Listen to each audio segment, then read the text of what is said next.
Hello दोस्तों, स्वागत है आप सभी दोस्तों का हमारे चैनल पर। और आज हम करने वाले हैं साइकोलॉजी, जो कि आपकी रीट लेवल 1 लेवल 2 दोनों में सेम रहने वाली है।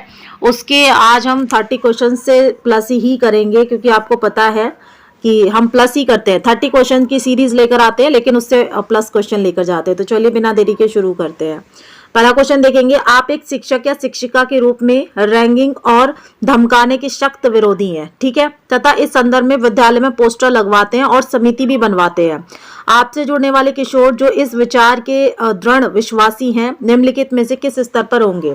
4 ऑप्शन है, पारंपरिक, पूर्व पारंपरिक, उत्तर पारंपरिक या सामाजिक व्यवस्था बनाए रखने वाले। तो वो कौन से होंगे? उत्तर पारंपरिक बच्चे होंगे। चलिए, एक बालिका उसके माता पिता के प्रति आकर्षण को फ्रायड ने क्या कहा? एक लड़की अपने पिता की ओर आकर्षित होती है, ये इसका फ्रायड ने क्या कहा? इलेक्ट्रा ग्रंथि है, ऑडिपस ग्रंथि के कारण, नैतिक द्वंद के कारण या मौखिक ग्रंथि के द्वारा। तो नैतिक ग्रंथ तो द्वंद तो होगा नहीं, यहाँ पे द्वंद नहीं है, इलेक्ट्रा ग्रंथि के द्वारा ऐसा ही होता है। तो फ्रायड के अनुसार बालिका का पिता के प्रति आकर्षण इलेक्ट्रा ग्रंथि या पितृ ग्रंथि के कारण होता है। बालक का माता के प्रति आकर्षण ऑडिपस ग्रंथि या मातृ ग्रंथि के कारण होता है, ठीक है। चलिए, किस मनोवैज्ञानिक का मानना है कि सीखने का अर्थ ज्ञान निर्माण करना होता है? जीन पियाजे का, लेव वाइगोत्स्की का, लॉरेंस कोहलवर का या कुर्ट लेविन का? तो ये जीन पियाजे ने कहा था। क्या कहा था जीन पियाजे ने? आपके ये कहा था कि सीखने का अर्थ ही ज्ञान निर्माण होता है।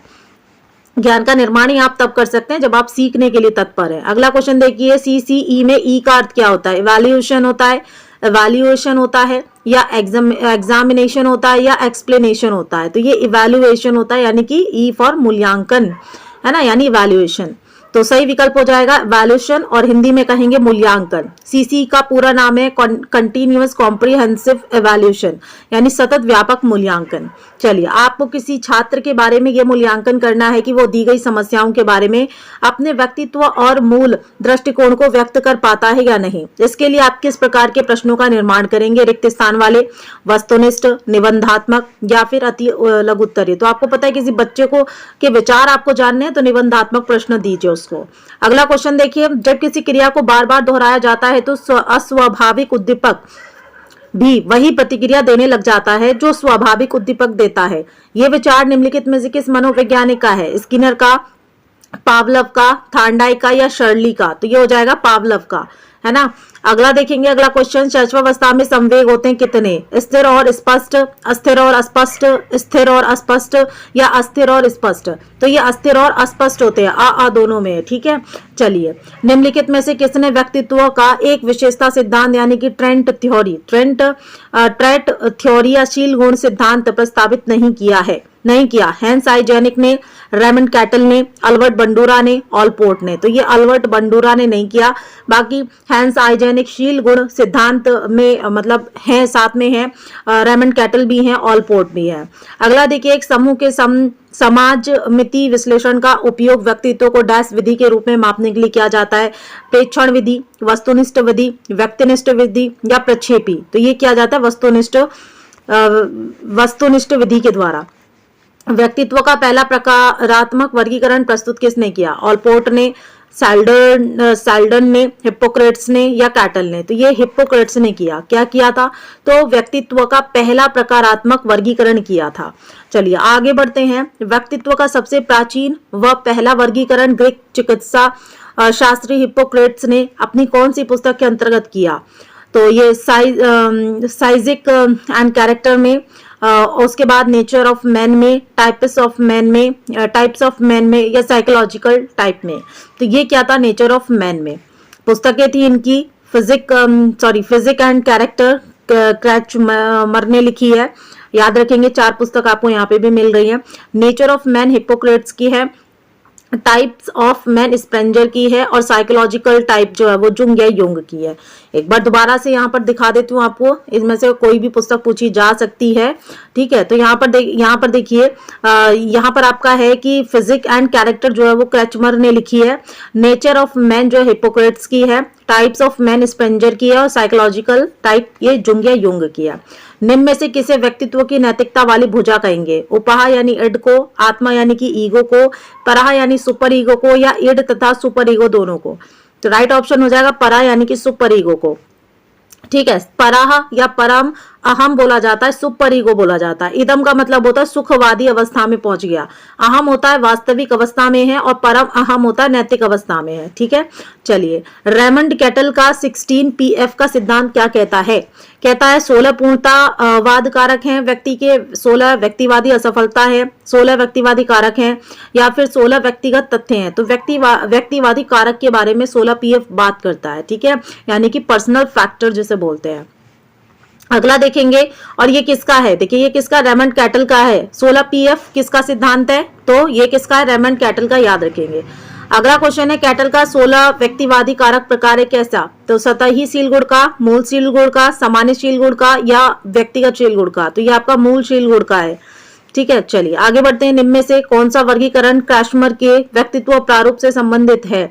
इंट्रोवर्ट, एंडोमॉर्फिक, या सेरिब्रोटोनिया, या पिकनिक? तो ये हो जाएगा पिकनिक है। किसके? क्रैशमर के व्यक्तित्व प्रारूप से। चलिए यहाँ पे देख लीजिए, क्रैशमर ने व्यक्तित्व के कितने प्रकार बताए? 4। पिकनिक, एथलेटिक, एस्थेटिक और डायप्लास्टिक। इंट्रोवर्ट बताया था जुंग ने, और शेल्डन ने बताया था एंडोमॉर्फिक और सेरिब्रोटोनिया। याद रखेंगे, यहाँ से काफी सारे क्वेश्चंस आपसे पूछे जा सकते हैं। शक्तिशाली, ऊर्जावान, व्यायाम प्रेमी व्यक्ति कहलाता है विसेरोटोनिया, या सोमेटोटोनिया, या फिर सेरिब्रोटोनिया, या फिर डिस्प्लेटोनिया। तो ये आपका सोमेटोटोनिया कहलाता है। कौन? जिस व्यक्ति को शक्तिशाली बनना या ऊर्जावान रहना या व्यायाम पसंद होता है ना, वो क्या कहलाता है? सोमेटोटोनिया। ठीक है, चलिए अब देखिए शेल्डन का व्यक्तित्व वर्गीकरण देखे तो 3 प्रकार से इन्होंने किया। कितने प्रकार? तो 3 प्रकार। कौन कौन से? विसेरोटोनिया गोलाकार व्यक्ति होते हैं, सोमेटोटोनिया जो है वो आयताकार व्यक्ति होते हैं, यानी गोलाकार, फिर आयताकार, और उसके बाद सेरिब्रोटोनिया लंबाकार होते हैं। ठीक है, लंबाकार।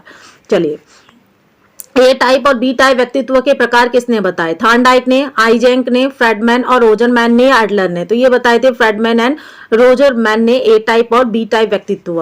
तो ये क्या होते हैं? देखो, फ्रेडमैन तथा रोजर्समैन ने व्यक्तित्व के 2 प्रकार बताए। एक तो होते हैं ए टाइप जो कि अस्थिर रहते हैं हर वक्त, है ना, और बी टाइप बताए थे जो स्थिर हो जाते हैं, स्टेबल होते हैं। एक अनस्टेबल होते हैं ए टाइप के, और स्टेबल होते हैं बी टाइप के। एस्थेनिक नामक व्यक्तित्व किसके द्वारा प्रस्तुत किया गया? फ्रायड, शेल्डन, क्रैशमर या यूंग? तो ये क्रैशमर के द्वारा। कौन सा? तो एस्थेनिक नामक व्यक्तित्व। अगला क्वेश्चन देखेंगे, अप्रत्यकीकृत जीवन शैली यानी कि अनडिफरेंशिएटेड लाइफ एनर्जी वाली बात किसने कही? सिगमंड फ्रायड ने, एडलर ने, कैटल ने, जुंग या यूंग ने? तो जुंग या यूंग ने कही थी। हीनता मनोग्रंथि की चर्चा किसने की? एडलर ने, जुंग ने, कैटल ने, सिगमंड फ्रायड ने? तो ये एडलर ने की थी। किसकी? हीनता मनोग्रंथि की। स्प्रेंगर के व्यक्तित्व प्रकार के वर्गीकरण में निम्न में से कौन सा प्रकार शामिल नहीं है? तो कौन सा नहीं है? राजनीतिक, धार्मिक, आर्थिक, भौतिकवादी? तो भौतिकवादी नहीं है। रोडशा स्याही धब्बा परीक्षण में किस नंबर के कार्ड पर विभिन्न रंगों के धब्बे होते हैं? 2, 3, 8, 9, 10, 1, 4, 5, 1, 4, 5, 6, 7, या फिर आंसर हो जाएगा आपका 8, 9, 10 पर होते हैं। हरमन रोडशा ने 1921 में इस परीक्षण का प्रतिपादन किया, जिसमें 10 कार्ड उपयोग में लाए जाते हैं, और इसमें नंबरिंग कितनी होती है? तो 8, 9, 10 होती है। ठीक है, नीले रंग के।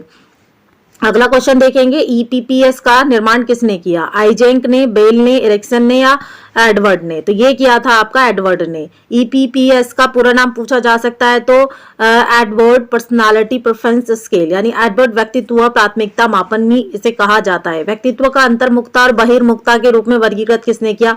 शेल्डन ने, क्रैशमर ने, स्प्रैंगनर ने, जुंग या यूंग ने? तो जुंग या यूंग क्या कहते हैं? अंतर्मुखता और बहिर्मुखता की बात करते हैं। अंतर्मुखता बहिर्मुखता व्यक्तित्व का लक्षण निम्न में से द्वारा प्रस्तावित किया। हैंस आइजेक ने, आरबी कैटल ने, या गॉर्डन ऑलपोर्ट ने, या कार्ल रोजर्स ने? तो ये हैंस आइजेक ने किया था, आइजेंक ने किया था, याद रखेंगे। व्यक्तित्व परीक्षण होना चाहिए लिंग पक्षपाती, अधिक से अधिक प्रश्न वाला, विश्वसनीय और वैध, नवाचारी। तो यही राइट ऑप्शन है, विश्वसनीय और वैध होना चाहिए। सामूहिक अचेतन का संप्रत्यय डैश द्वारा किया जाता है? पावलोव के द्वारा किया गया, स्कीनर, फ्रायड, जुंग या यूंग? तो जुंग या यूंग के द्वारा सामूहिक अचेतन का संप्रत्यय दिया गया। अंधस्मरणन यानी कि ब्लाइंड मेमोराइजेशन कहलाता है, डैश कहलाता है? सस्वर पाठन, पाठ रटने द्वारा अधिगम, अर्थपूर्ण अधिगम, पुनरावृत्ति। तो ये जो जब आप रटने द्वारा अधिगम करते हैं ना, रट रट के, रट्टा मार मार के, उसको क्या कहा जाता है? तो उसको कहा जाता है दोस्तों अधस्मरणन, यानी ब्लाइंड मेमोराइजेशन कहा जाता है। अगला क्वेश्चन देखिए, यहाँ पर कह रहा है कि निम्नलिखित में से कौन एसआर अधिगम से संबंधित नहीं है? पावलव, थार्नडाइक, जेरम ब्रूनर या फिर स्किनर। तो जेरम ब्रूनर नहीं है, बाकी पावलव ने भी दी है, थार्नडाइक ने भी, स्किनर ने भी। अगला देखिए, निम्नलिखित में से कौन सा लेविन के अधिगम संबंधी क्षेत्र सिद्धांत की एक मुख्य अवधारणा नहीं है? 4 ऑप्शन है, विभेदीकरण, जीवन दायरा, सदिश, वक्रषण, तलरूप, टोपोलॉजी। तो विभेदीकरण नहीं है, विभेदीकरण नहीं है। चलिए, यहाँ पर आपने 30+ ही क्वेश्चन किए हैं, हालांकि 30 मैंने बताया आपको, बट अगर आपने कुछ क्वेश्चंस देखे होंगे जिसके अंदर आपको 10 क्वेश्चंस जो है वो मिले भी हैं। तो 40 क्वेश्चंस आपने आज की इस क्लास में किए। क्लास कैसी लगी कमेंट में जरूर बताइएगा, और आपकी तैयारी कैसी चल रही है वो भी कमेंट में लिखना मत भूलिएगा।